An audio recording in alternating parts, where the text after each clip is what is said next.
நீங்க எல்லாம் சமயபுரத்துக்கு மாலை போட்டு போவீங்க. யாரும் எத்தனை பேர் சமயபுரத்துக்கு போயிருக்கீங்க? இல்லை சமயபுரத்துல கை தூக்குமா போய் எல்லாருமே போயிருக்கீங்க. ரொம்ப சந்தோஷம். சமயபுரத்தா கோயிலுக்கு போய் சாமி கும்பிட்டுருப்பீங்க. உள்ள இருக்க சிலை வந்து என்ன கலர்ல இருக்கும் சொல்லுங்க பார்ப்போம். கருப்பு கலரா? நீ ரம்மு கொடுக்கல.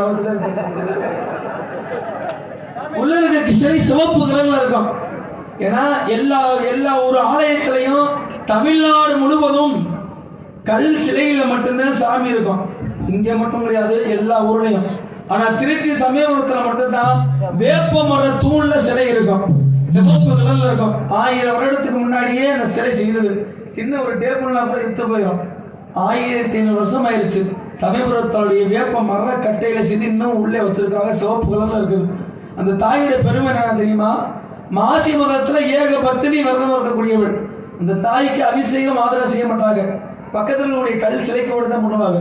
தாய் வந்து வேப்ப மர கட்டையில இன்னமும் சிவப்பு கலர்ல சமயபுரத்தில் இருக்கின்றான். 1000 கண்ணுடையால் 1000 கண்ணுல ஒரு கண்ணு திறந்தாலும் இந்த பூலோகம் தாங்காது. அப்படிப்பட்ட தெய்வம் அந்த இடத்துல ஆடிட்டு இருக்குது.